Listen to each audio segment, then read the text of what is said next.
AP CM చంద్రబాబుకు ఈనాడు సంస్థల అధినేత రామోజీరావుకు మధ్య ఉన్న అనుబంధం చెడిందా?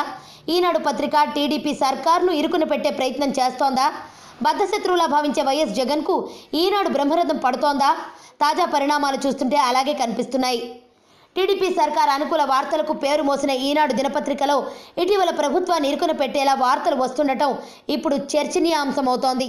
ప్రభుత్వ వైఫల్యాన్ని, మంత్రి అవినీతిని ఎండగట్టేవి కొన్ని వార్తా కథనాలైతే ప్రభుత్వ నిర్ణయాన్ని గవర్నర్ ఆమోదించకుండా తిప్పికొట్టిన వైఖరిని ఎక్స్క్లూసివ్గా ఈనాడు మాత్రమే అందించింది.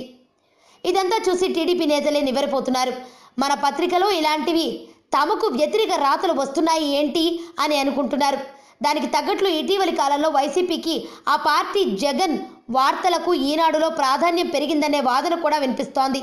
జగన్కు పూర్తిగా అనుకూలంగా ఈనాడు పత్రిక కథనాలు రాస్తున్నట్టే కనిపిస్తోంది. ఈ మధ్య జగన్ పార్టీ ప్లీనరీకి కూడా బాగానే కవరేజ్ ఇచ్చింది. నవసంకల్పం పేరుతో ఫ్రంట్ పేజీ కథనాలు ఇచ్చింది. దీన్ని చూసి వైసీపీ శ్రేణుల్లో కూడా హర్షం వ్యక్తమవుతోంది.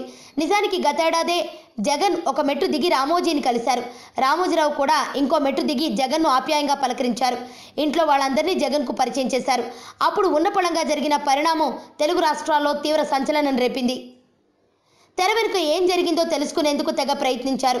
ఈ మధ్య చంద్రబాబు ఫోన్ చేసినా రామోజీ స్పందించడం లేదన్న టాక్ కూడా వినిపిస్తోంది. ఇద్దరి మధ్య గ్యాప్ పెరిగిందంటున్నారు. ఇదిలా ఉండగా ఇప్పుడు ఏకంగా ఈనాడు పత్రికలో జగన్ మీటింగ్లను హైలైట్ చేయటం తీవ్ర చర్చనీయాంశంగా మారుతోంది.